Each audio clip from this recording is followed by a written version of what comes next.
Welcome to Life Picks Relationships, helping you understand and enliven your marriage through the various perspectives and experiences of others who found a way to prioritize what's really important in life. From new love to those that have weathered the storms, let's get ready to take your relationships to the next level with your host, ST.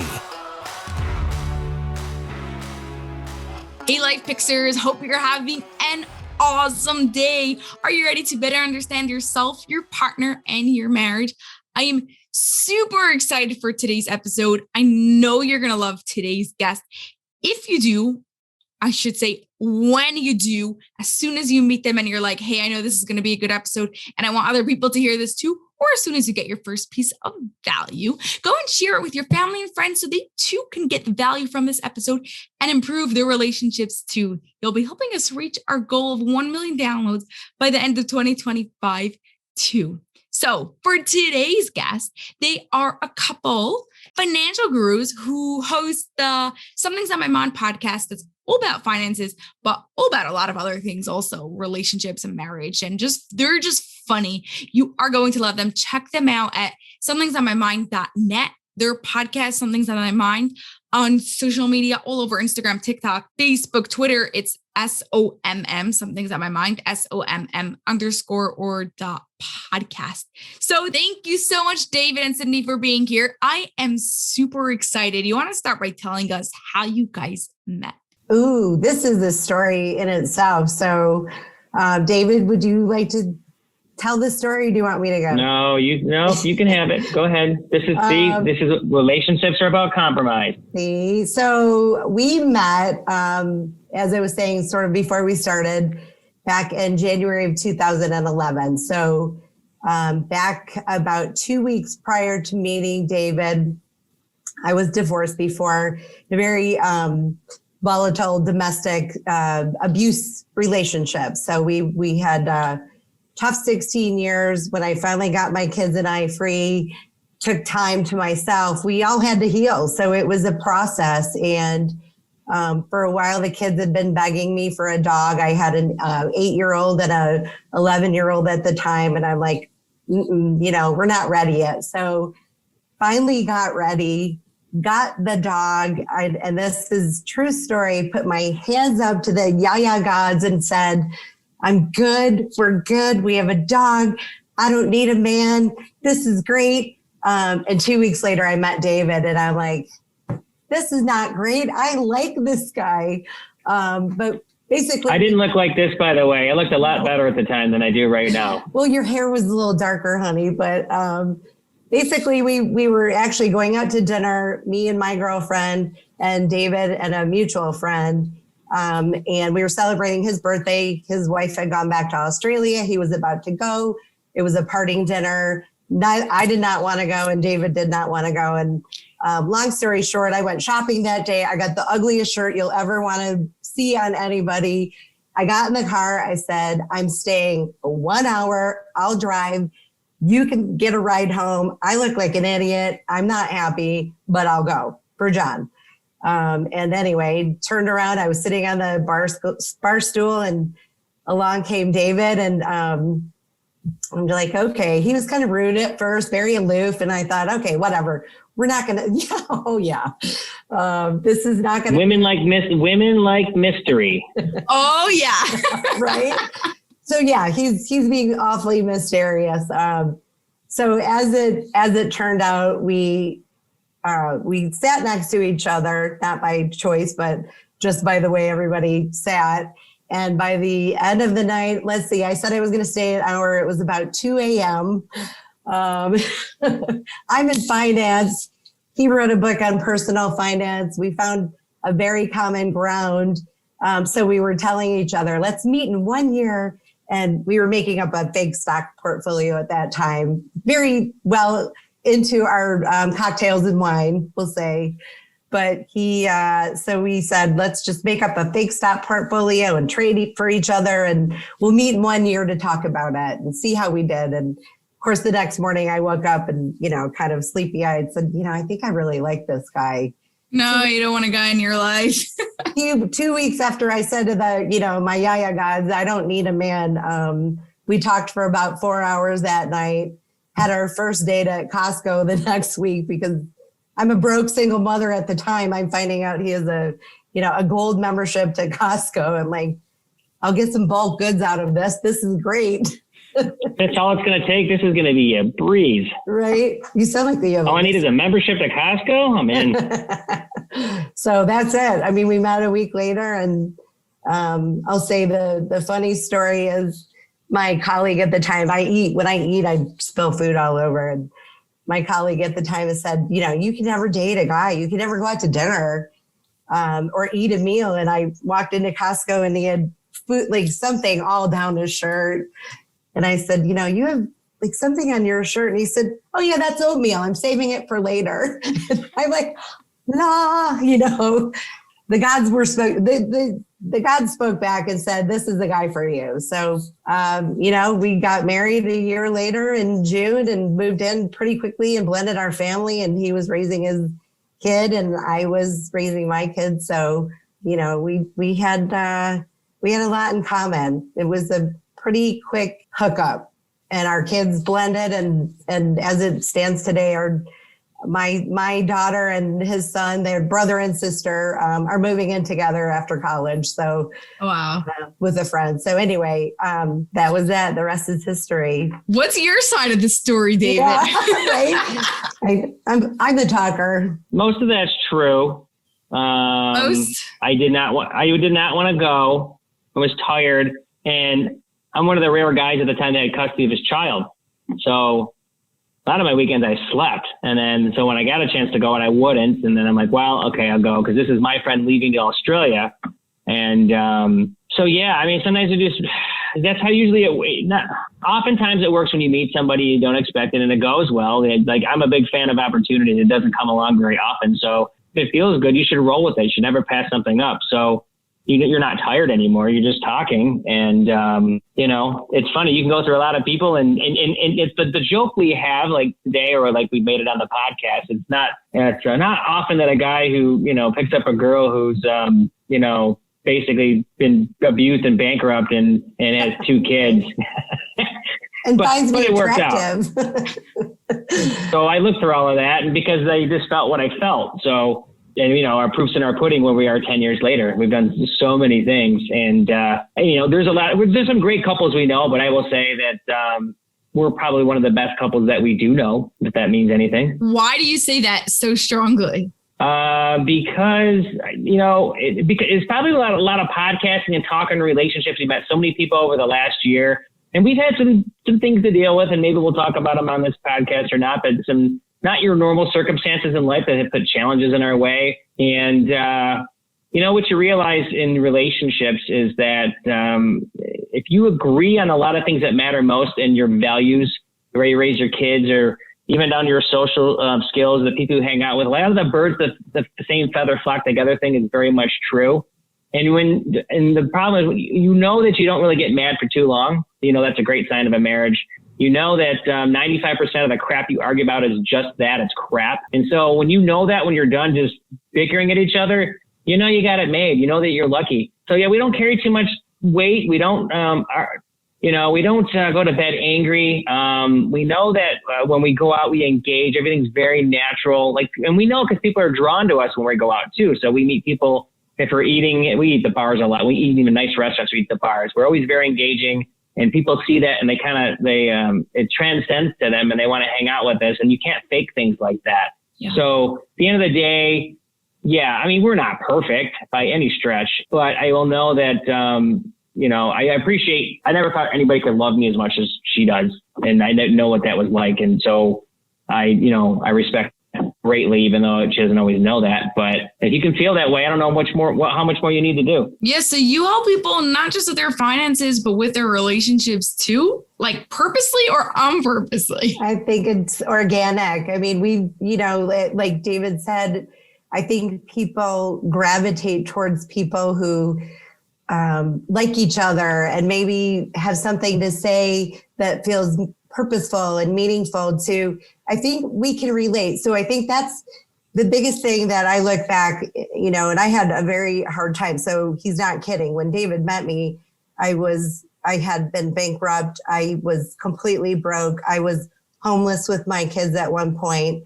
But the one thing that I never stopped doing is working and fighting and making sure that I was a good parent and my kids were going to be good citizens. And when I met David, he was in the same boat. He was, coming out of a divorce that was very financially hard for him too. So, and then I think that just makes us relatable. So we came together on a common ground. We both had custody of our kids.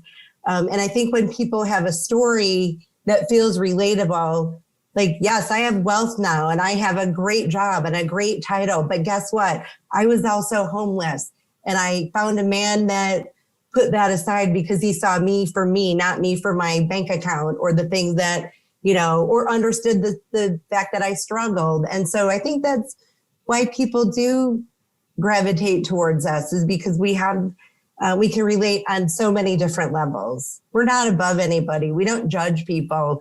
We love people. We love to be out. We love to hear, I want your story. We have a great story, I feel like, but you have a story too. And we love it literally like comes out of you, your energy, like how much you just like hear and love people. I do. I love it. I do. I'll do anything to be around and help people. And, my story is extensive. So if you've been in an abusive relationship, guess what? I can relate to you. Not exactly what you've gone through, but I know what you're going through mentally and in your heart and how hard this is and how beat down you feel.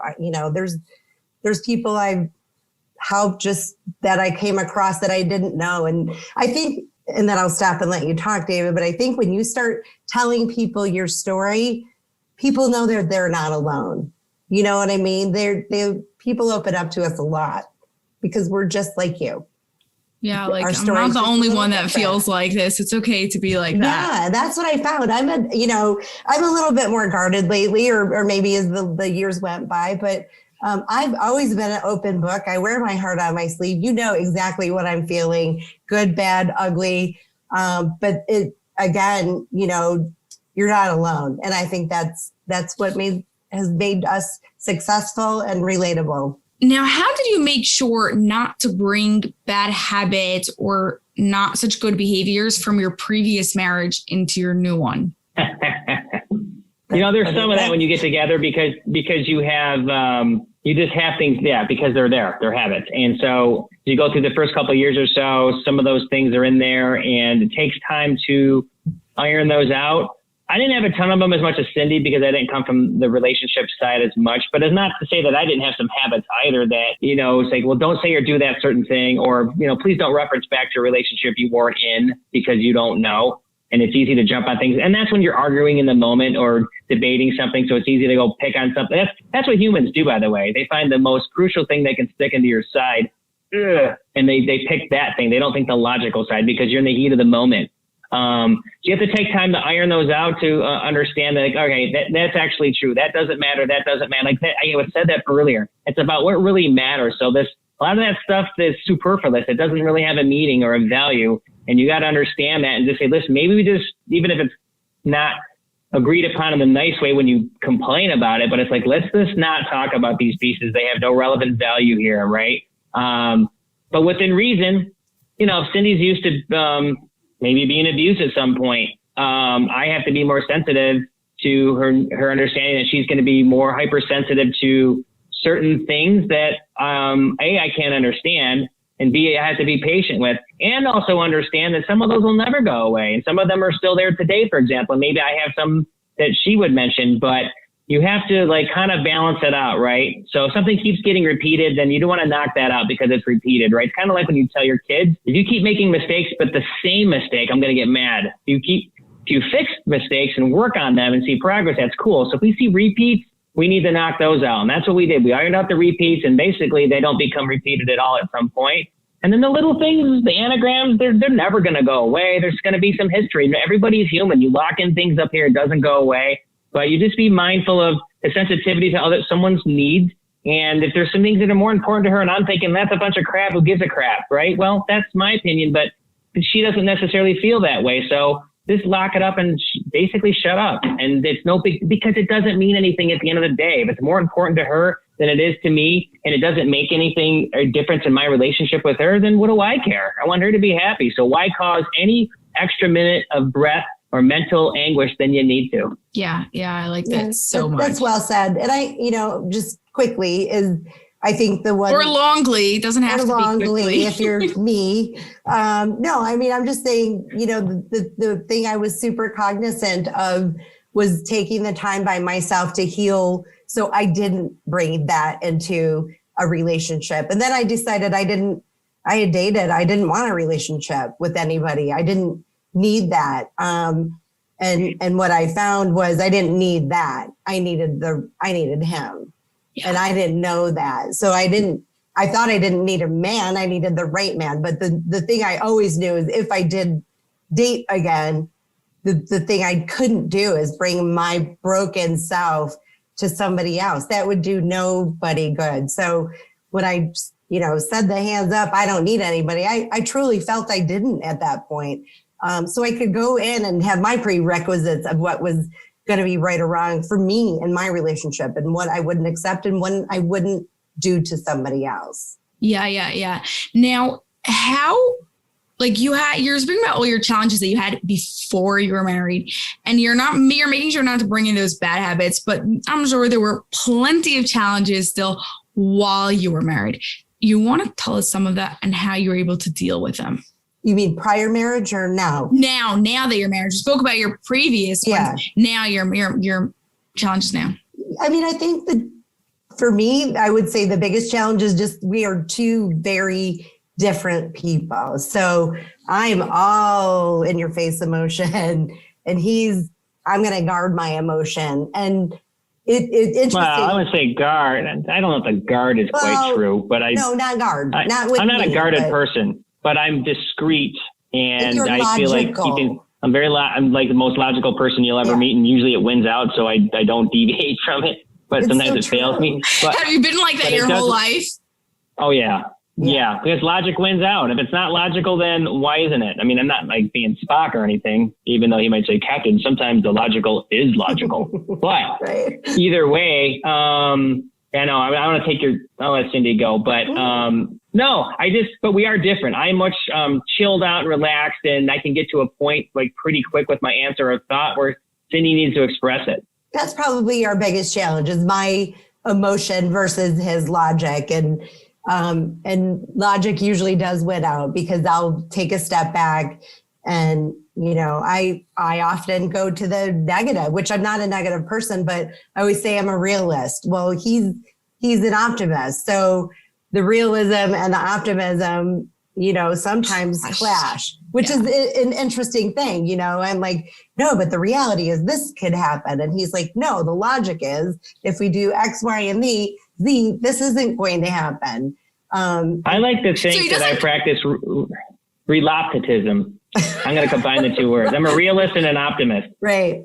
He doesn't come and just say make everything all rosy, rather brings it from a more logic point of view. Yeah.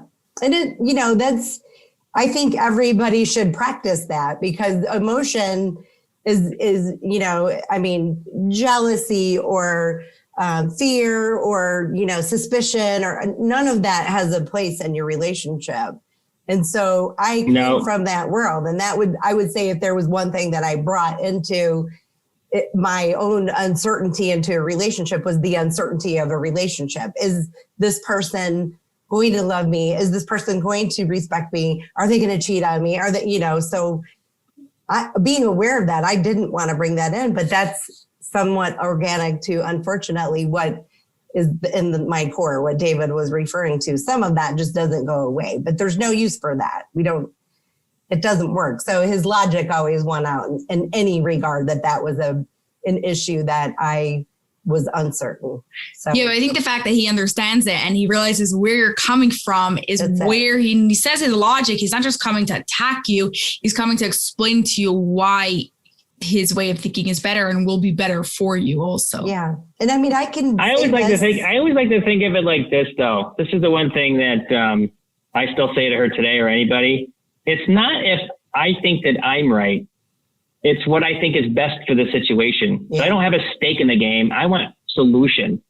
And so that's a fine line, but most of the time I don't have a stake in the game. I don't think of it personally. I think about what's right for the situation for everybody. And sometimes it's hard to delineate between the two, but that's where my mind goes. Yeah. And we rarely fight. I mean, we've had a handful of fights in the nearly 11 years we've been together. I mean, we just don't, we try not to ever go away mad or to bed mad. I mean, it's so cliche, but it is so true. If you go to bed mad, you wake up the next day and you're like, well, I don't even remember why I was mad. So why did I have to go through that in the first place or put him through that? So we just rarely fight. We might walk away. I might go away with my girlfriends for the weekend. I was up north with my daughter, getting her out of college. And I flat out said, you know what? I'm glad you weren't there because it just wouldn't have been the same. And he took no offense to that. I think those are the important moments. I was clubbing, I was partying, I was out doing all kinds of shit. No, were you? Because I was. No, I never lie. I was up on that college campus. I think that's a big part of like taking no offense, realizing it's not personal. It's just for, like you said, for the situation, it's just better or not. So good thing. Here's something else too. Like, we're pretty strong in our opinions about the way we think of things. And for example, we always tell people, you need a vacation, not only from each other, you need it from your kids even. So when you have little kids and someone's like, I can't leave my kid, I can't go anywhere for the week. Yes, you can. You need a break. So sometimes you need a break from each other and your kids. Like, you need breaks. And I think one of the things that we always say that people I think we confuse it, or they confuse it, in our opinion, on the notion of people will always say, hey, I need my kids. And we always say, no, you don't need your kids. You didn't need your kids before you had them. Your kids need you. So they need a good, strong example. So don't confuse the two. I get raising them and being tied into your life and their success and their growth. Like, we're all into our kids. But I think when people tie too much into that, it actually can hurt the relationship when they think too much about the kids. You don't need your kids. You need each other. And then it's not your kid's job to give you love. Exactly. That's right. Or provide you the happiness that you need. It's not. It's totally not. And that is probably the biggest thing that people do get confused as a couple. And I was reading before we even got on that Bill and Melinda Gates are divorcing after 27 years. And we just had this conversation, like, how do you stay married 27 years and do all these great things? And I said, again, it's because they raised their kids. Maybe they were doing it separate, which is what we always chose not to do, is separate the things that we did with our kids. Whatever the activities were, we were doing it as a family. We were supporting one sport, one thing for each kid. I wasn't going to be on a weekend over here and you were going to be on a weekend over there, because I think that's how so many people grow apart, is they don't, because they're not eating dinner together. They're not sitting as a family. They're not having the conversations. And we've always said that has been a huge contributor to our success as a married couple and as a family. We think we don't. Well, judge, but that's our opinion. I mean, we don't know why they got divorced, but I also said, and it was kind of a quip, and these are the kind of things we talk on the podcast sometimes. Because we're kind of a humorous podcast more than the finance. And I'm like, hey, you change your paint color, you change your car, you change your house, you change your clothes. Why not change your spouse? And not because that's what you seek to do, but for you to go and maybe it's just not working anymore. Humans change all the time. And that's probably why they get divorced a lot. And I'm not, like, we've been divorced, so like, I don't want to ever be divorced again, but it's fair to say that people over time, they just grow apart. Like you had the freedom to change anything. That's not uncommon to me, because the days of seeing couples married that are 50 years together or beyond, that's pretty much a thing of the past. Like, this is the way the world works. And maybe that's sad, but it's true, because other than your grandparents or like great uncles or certain aspects of those age ranges, how many people do you know that have been married over 30 years? And I don't know, you're younger, but you don't see that anymore. And I think there's some plausibility to my statement. So you think that it's going to be even more normal, even more, like, more changes? Like, let's say now the average person, not the average, but it's the average person has 3 relationships in their lives. Not always are they married for 3 times, but they have 3 relationships. Mm-hmm. Do you think that number is going to go up over time? COVID's an interesting thing. We're going to do some stats to bring it up on our show, but is the divorce rate going to go up because of COVID? And you're finding out, I think it might be going up because now people had to learn to live with each other, find out if they really liked each other. And there was a lot of people they're finding out who was cheating on each other. Yeah. Like with the Ashley Madisons of the world. I would not be surprised. And we need a lot of, this is a whole other topic, but we need a lot of changes in this country for people to be successful. Because first, money is the number one reason tied to divorce, for example, and people don't learn money. They're not taught money. That's why we're trying to help people. But I want to get into that. But there's a lot of reasons why, humans are fragile. And, it would not surprise me. I would love to see it go the other way, but until we fix a lot of things in this country where people can be more together, more have a foundation of their own. You have to be good on your own. We tell our kids, like, listen, you do what you want to do. We support you. But man, ideally to go back, getting married around 30 or so is when you want to be there. You want to be established and know who you are and what you want and manage your debt and maybe live on your own and travel and learn a lot of things and get set up. Because I'm going to give you one more thing and I'll stop. But this is the other thing we always say that people may not agree with us, but we do think love is conditional. And you always hear that thing of love is unconditional. And we're like, we don't agree with that. To save our life as much as I can throw Cindy off the side of the boat. We just don't agree with that. It is very conditional. Why are you saying that? I mean, we all right. What if Cindy went and murdered somebody with an axe? I don't know if I can deal with that. Okay. Now I always say, doesn't mean I'm right. I'm just like trying to understand where you're coming from, is that if Cindy killed someone with an axe, there was a reason why she did that. Now, what was that reason? Because I found out about her boyfriend. I'm just kidding. What? No, I'll just say this. I'll use my former relationship as a great illustration of the fact that I was abused. I was verbally, mentally, and physically abused. There's no amount of unconditional love that is going to make me stay in that relationship. So well, there shouldn't be any, because that you want to get out as fast as you could. Yeah, that's right. So, I think I don't know that most people agree with us on this, but I just feel like if I go in and I'm just a jerk to David every day, well, that's a condition I don't think he should put up with.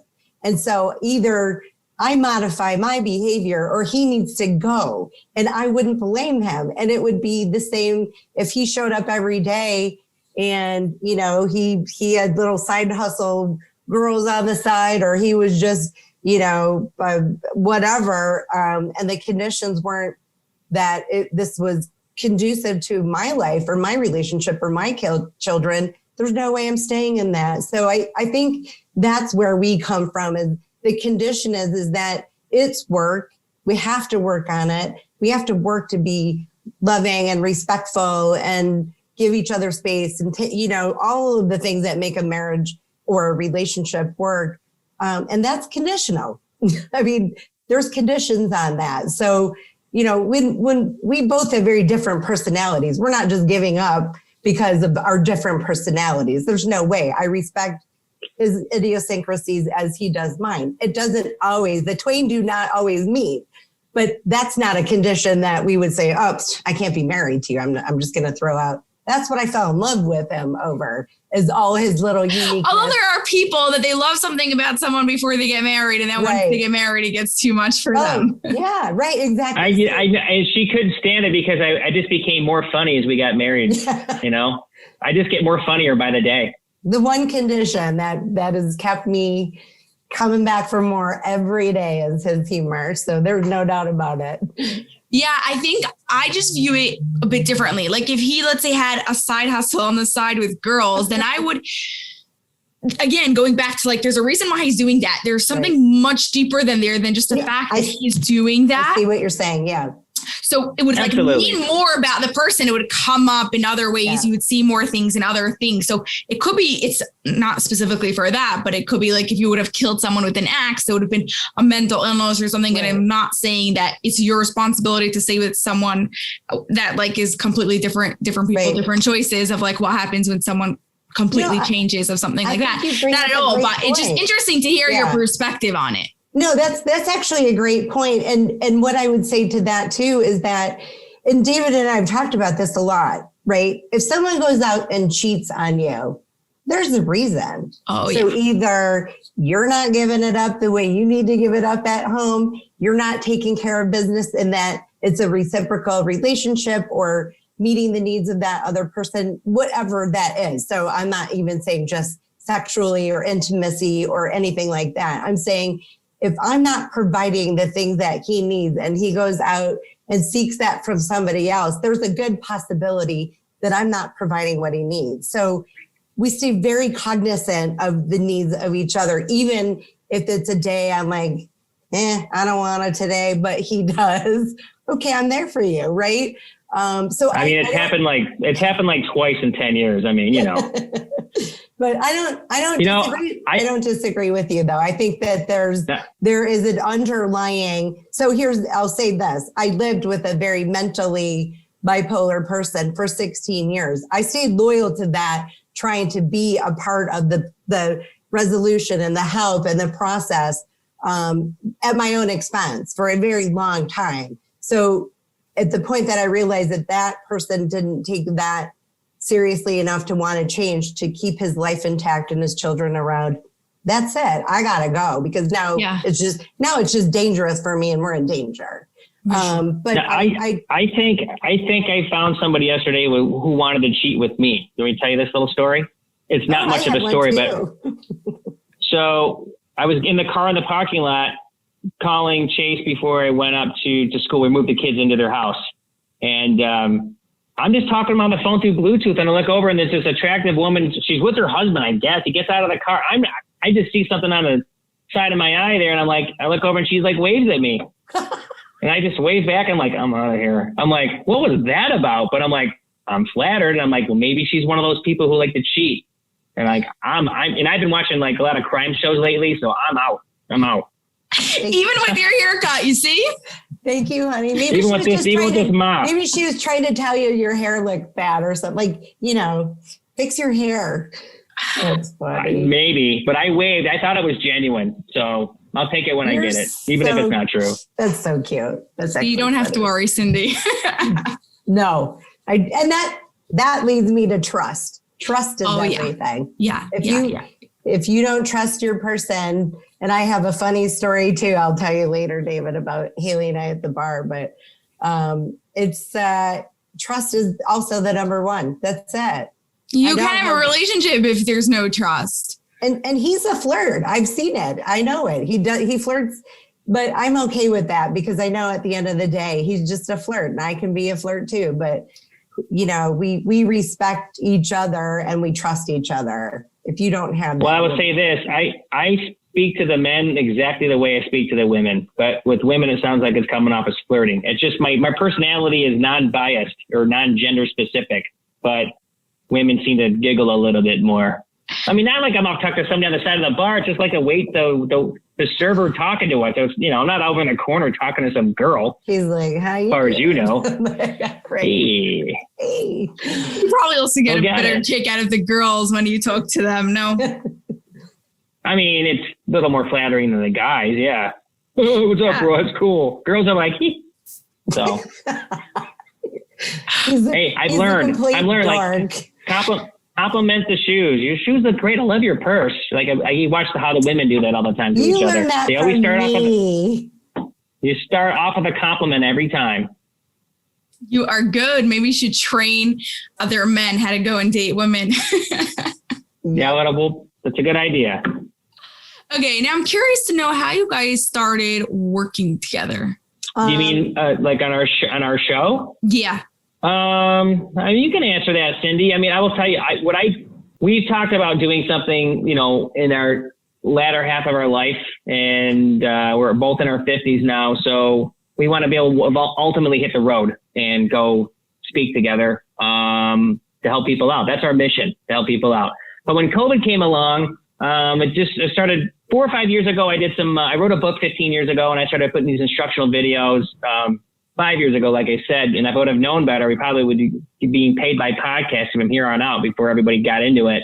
but I had some mild successes doing nothing really, just putting them out there. And I was a little ahead of my time, but we didn't think about the podcast side of things, right? But I have all this data and background from what I've done, and now we have a chance to utilize it. But when COVID came along, we're like, well, why don't we act like everybody else and start a podcast? But we know that from her, the wealth side of what she does and the budgeting side and we help people all the time, and we meet in the middle with that. We thought, well, why don't we start a show together? And you can take it from there, because it was not good at first.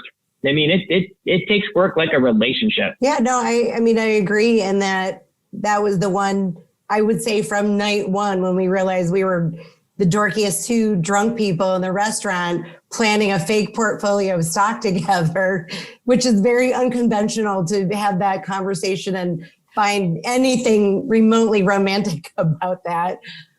We quickly realized, the next day I woke up and Googled his name. Of course, I wanted to make sure I wasn't, liking a serial killer or something of that, axe murderer, to quote David. But the thing is I saw he wrote a book on personal finance, and I've been in the financial industry for the last 29 years now at this point. But at that time, we knew that we had something connecting us, just something. And again, it just goes back to when we talk to people, we love to educate, and we love to just impart anything we can of our experience, our knowledge, our wisdom, our history. And that was it. We'd always talked about it. We started the podcast.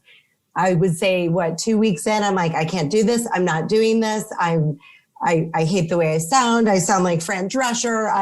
I say and like and literally too much, and I sound unintelligent because like I'm nervous. All of us, right? I'm nervous, so I don't sound intelligent. I'm blanking out on what a stock is, and I've known this for 29 years. What I know my job in the industry inside and out. And he basically, we would have to bleep, but he said, "You're gonna bleep and do this." I spent a lot of bleeping money for this equipment. We've talked about this. We've practiced, rehearsed, and thought about it. We're doing this. You're not getting out of this. And so that was a moment he took control of, my emotion and said, we have something together that we've talked about imparting this for years. Now we have a venue. We're late to the game, but at least we have a venue to do this. So if we get 5 listeners that get something out of it from us, we'll get 5 listeners. But let me tell you, there's a lot. When we played back the tapes to edit some of the stuff out, I'm like, did we just say that to each other? Did I just say that? Do I sound like that? Am I that mean? You said, you're like, I sound like a bitch. And I go, this is what I've been telling you. This is what it sounded like to me. And I'm like, I know. He's like, see, it is, I'll tell you, when you do a podcast over and over and you hear yourself and your tones and your intonation and the way you act or react or speak, it's an eye opener. And I did. I mean, it sucked at first, and I would get so mad at him, so mad. And I would walk out of the room. I'm like, I'm going to go pour a cocktail and I won't be back till tomorrow. We can do this tomorrow. But now we've grown into this together like everything else. What has that done? we go ahead. Go on. No, I'm sorry. No, go ahead. Ask your question. What has this done for your actual relationship? So you had like that moment of those couple of days in the beginning, but now that you're in it and been doing this for a while, what has it done for your relationship? Well, it changes the way you speak to each other, right? Yeah. Yes. Our communication to each other is probably much better. First of all, you clean up words. You don't say things. You clean up your language. You clean up your intonation of your voice. Cindy apologizes to me more. She's not a great apologizer, but she apologizes to me more, I think, than she ever has, which is maybe just growth in a relationship. And I think the podcast has done that. We look back. We listened, now we're in video, so I don't control it now, so I have to shift, but I controlled everything behind it on the audio side for sure. And you get into it. So you listen to it all week long for the episode, and then you listen to it in earbuds, and we love our favorites in the car. When you listen to yourselves over and over again, we don't listen so much for the content we're putting in, because we know what we're talking about is correct. We're looking for our chemistry. We're looking for is that really funny or humorous? Do we deliver the right message? How are we talking to each other? But when you go back and take, we're on our 57th full length coming out this week. And then we've done 20 tips. They're like 3 minutes a piece. So we now we're good. And we look back from where we are, from where we were, we're like night and day. And their chemistry is way better. We're much more smooth. We can go off the cuff. It's like, you think we've been doing this. We consider ourselves more professionals than when we started in the beginning. And it's not just because you're together. It's because you learn about each other, to have the chemistry to talk to each other. So it really changed. And you think about, I know,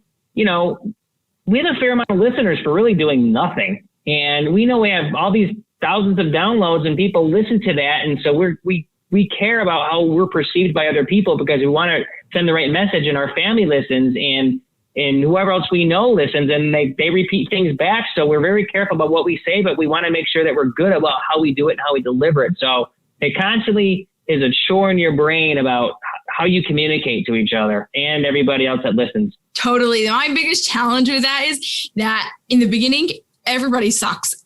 All podcast hosts. Now, the problem is that when somebody, I don't know if it's a problem, it's a good thing. The hard part to accept is that when someone comes to your podcast and they love it, it's known, they're ready to go and binge listen to the entire thing. They go all the way back to the beginning. And those are the episodes that always get the most downloads. And those are the times that you listen the worst. They sound the worst. I know. I mean, when I listen back, I think, okay, we weren't so bad, not as bad as I thought, but really bad considering where we feel like we've come today. But, the one thing I don't know how it is for you, but our podcast is kind of weird because some days we have 73 episodes, and some days every single one of them gets listened to. And so when we launch a new one, not all of them go to the new one. It's like always constantly spread out between all of the episodes. It's really crazy. So we have consistent buildup all the time of old stuff.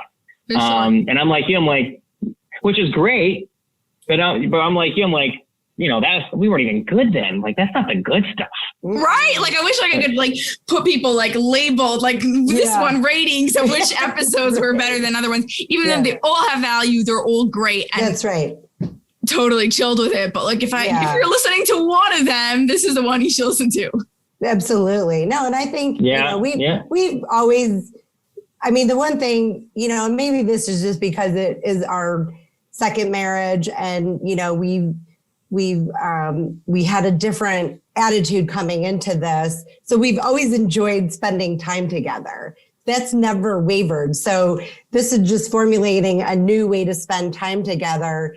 And I think we've just found that to be a lot of fun. We'll pour a cocktail. Some days I'll pour two, or we listen back and I think we had a little buzz going there. But we're old enough to drink and make that choice. But at the end of the day, I think it's created a new avenue for us to be together through COVID, because it was either go at each other's throats, which is I think a lot of people did. They say the population right now is suffering so drastically, where they thought this was going to be a baby boom. This is going to be the complete opposite. The population is going to be down subsequent to COVID. And that was, money. That was stress, that was being stuck at home with somebody for the last year and a half. And we said we could either choose to freak out and not be a cohesive unit, or we could choose to finally do what we thought we wanted to do since the day we met.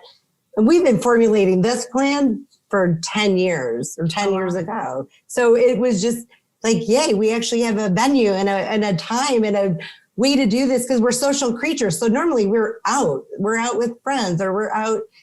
So that was our silver lining for COVID, is we said we can actually genuinely say we have a silver lining, and we made it work. And we're so much better off for that, taking that time and figuring out what to do that was meaningful and purposeful together. So totally. Yeah. I said it right when COVID hit, right in the beginning. And it's been proven over and over. Different people came out that people with good relationships got better. People with bad relationships got worse. You obviously proved what your relationship was like. And I think that also COVID's so cool. Forced, not really forced, but now, because you're in it, you had to go and do this. You've been waiting 10 years to do it. Exactly. And it just didn't happen. And the COVID was that push that really went to make sure that Yeah. The other thing too is, though, I will say, I think what separates us from a lot of couples is that we always have a lot of goals. And so we are always executing them. And now we don't meet all of them, or some of them just go by the wayside, but I would say 90% of them, what we set out to do, we do it. And so they don't always happen exactly when we want, and we don't exactly know when they're going to come about, but we know that they're there, and we always execute. We're always like, well, we got past this. Now this thing's done. Cool. Let's get on to the next one. And then, so we always have formulation of something to look forward to bite onto, because relationships can get stale. And so that's why you need to find new things to do together on top of it, like this, or, you go take dance lessons, or I want to go visit this new place, or we like to give back a lot, so we need to go hit up some more charity. Whatever things you want to do, you need to find those and keep it fresh. So this is always going to keep us fresh, but the goal setting and completing them and doing things that you enjoy together really is a hidden thing. I think that a lot of couples, they're delineated on. They don't have it. That's when they get far apart, because they're not staying together in the glue. And you may have never had the glue. You may never have had the nucleus. And that's what's really important when you start the relationship.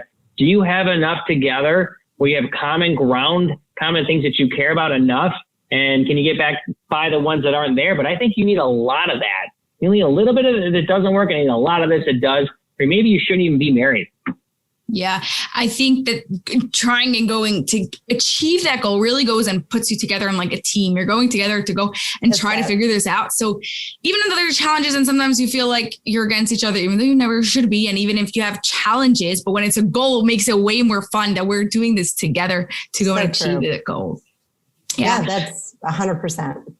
Okay, so before we get to our last question, what is one thing you really want Life Pixers to take away from this episode? I would say for me, it is exactly what you just said. It's teamwork. Nothing in life is easy that's worthwhile. When you set that goal, goals are hard. It means that you have to achieve a financial goal, or a goal for your children, or a goal for, like David said, we're going to take dance lessons, or whatever it is. I think if you band together, if you understand that you are different and you have different ways to do things or different methodologies, but you bring it all together and you make it as a team, teamwork is how we've succeeded. And we've taken our differences, we've found the happy medium, and we forged on in some, frankly, very challenging times together in the last couple of years. And you find out when you do that,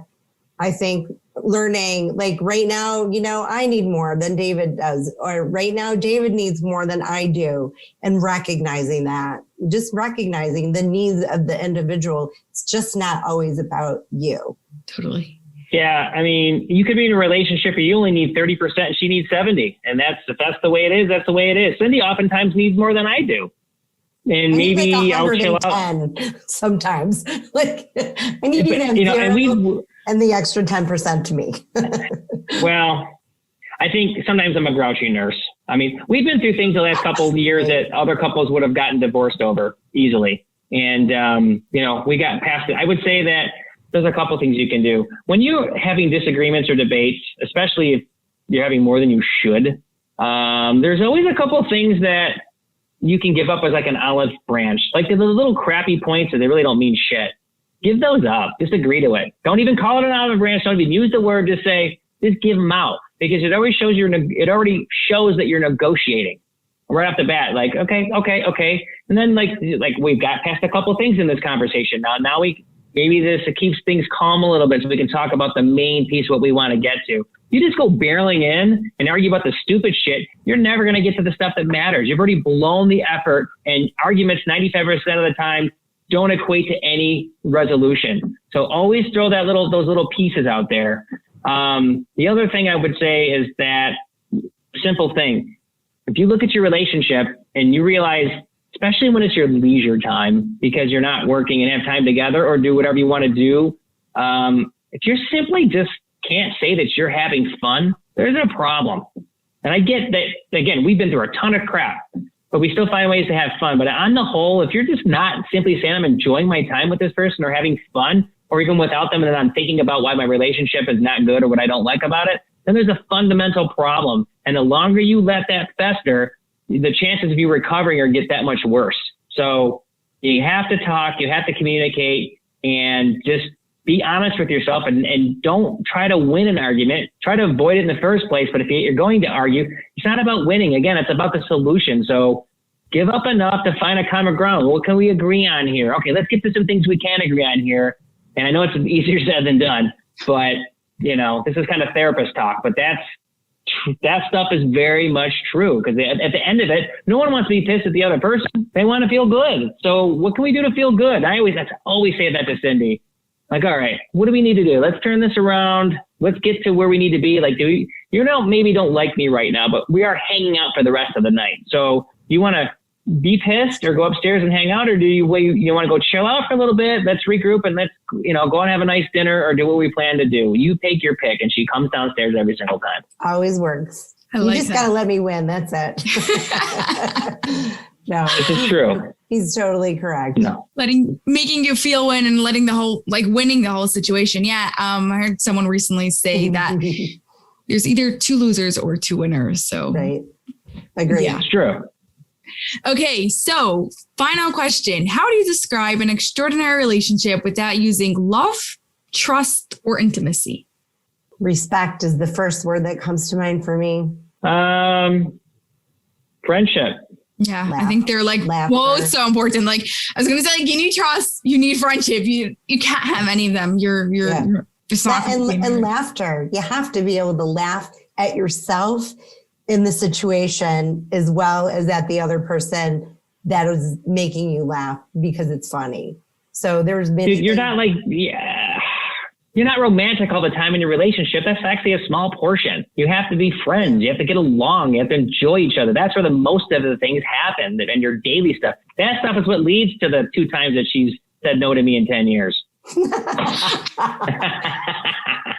Thanks, son. No, honestly, that's it. Laughing, finding those common grounds. Awesome. Well, thank you so much, David and Sydney. Thank you for being here. This was so much fun. You guys bring so much insight just from your life experience, everything you've done, everything you've been through, and your perspective. So I appreciate it. Yeah, no, thank you so much for having us. Good luck in your adventure. We've looked back at your podcast and listened, and, I think you've lended such a valuable insight. Relationships are hard. And so anytime you're helping to lend insight to people who may have not thought about the things that you're talking about, or the people that are lending their wisdom, I think it's a great way to get these messages out on a large scale. So congratulations to you and what you're doing. And, thanks for having us on to tell our story. We really appreciate it. Thank you. That's all for this episode of Life Picks Relationships, and we have a huge favor to ask of you that will not only support this show, but also give others what they need to take their marriage to the next level. We're striving to have 1 million downloads per episode by December 31st, 2025, so please share it with your family and friends so they can turn their relationship into an extraordinary one.